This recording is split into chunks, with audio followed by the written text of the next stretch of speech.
In 2020, Singapore was hit by a series of coronavirus outbreaks, centered around dormitories where thousands of migrant workers live.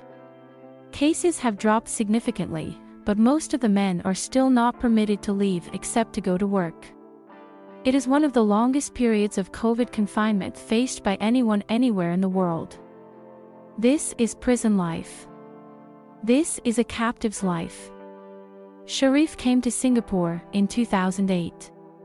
At the time, his wife was pregnant and the book stall he ran in Bangladesh was shut down. Over the past 13 years he made a life for himself here, but since early 2020 all he has known are the four walls of his dormitory and the construction site where he works.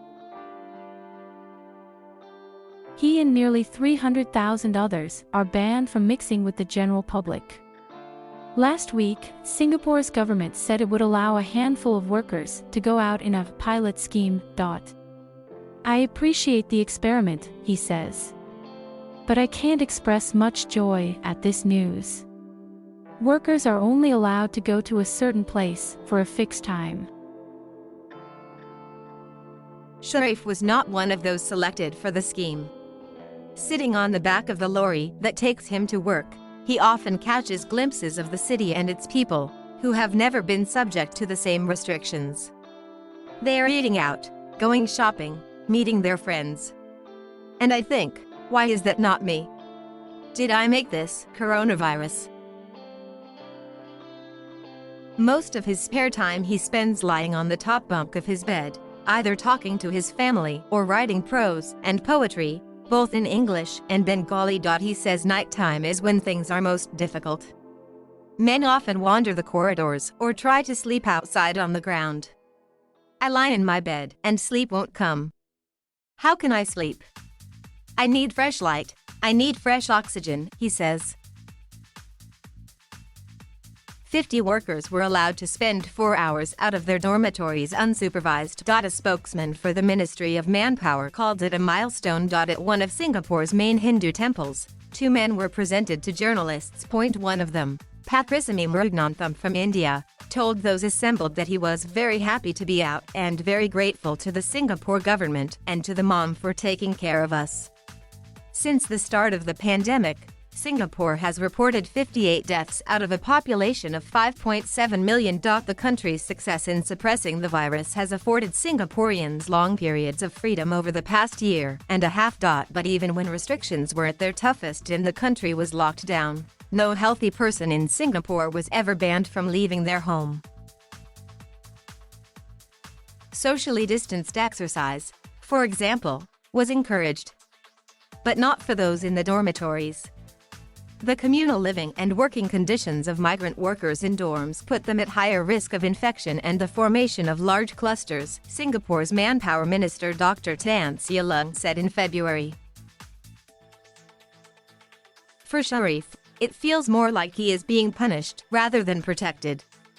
Everybody in the community is allowed out. All these people are expected to follow the social distancing rules, but they think we cannot do this also, he says. When I see a law only for migrant workers, I think, are we not human? Or are we animals? Do we not understand anything? Are we so uneducated? The men in the dormitories, mostly from South Asian countries, do vital manual work here. They build the country's roads, bridges, and apartments. In return, they are able to send back good money to their families. Sharif, also from Bangladesh, arrived in 2017. He is 25, earns less than $750 a month, and maintains air conditioning units. He spent around $7,500 in agency fees to come to Singapore. We are working tirelessly for the country, he says. We're making everything, we're doing everything for you guys. We are human beings, just like you, like everyone in the community. We want our dignity back. But life in the dormitory typically means sharing a room with up to 30 people and dividing your bathroom, cooking, and recreational space with hundreds more. These conditions led to major COVID-19 outbreaks in dormitories back in March 2020. Big clusters meant Singapore went from being almost untouched by the virus to announcing an island-wide shutdown for 2 months. It prompted Tomiko, a former Singaporean ambassador to the UN, to rebuke the government recently. "We should use this as a wake-up call," said Mr. Ko. "To treat our indispensable foreign workers like a first-world country should, and not in the disgraceful way in which they are treated now." But Singapore's government has always been open about separating dormitory residents from everyone else in the country. They hold a different visa, work under different labor laws, and the authorities do not pretend that these men have the same rights as other foreigners who do the white-collar jobs in the city. Even official daily case numbers for COVID-19 are split into 3 categories: imported, dormitory residents, and community. Community means everyone, apart from those living in a dormitory. The figures are stark. As of September 16, migrant workers accounted for 74% of all recorded cases. For context, the workers make up just 5% of Singapore's total population. Last year, several media outlets reported on a spate of suicides and attempted suicides in the dormitories.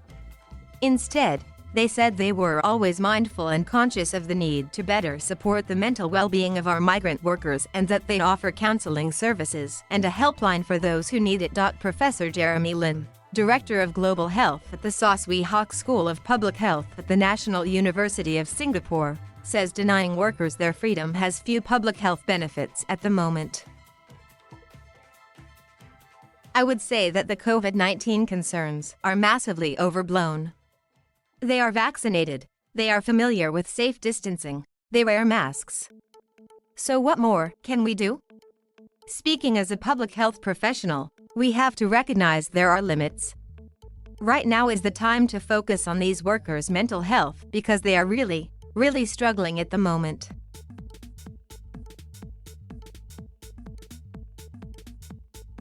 Thank you for watching. Please subscribe.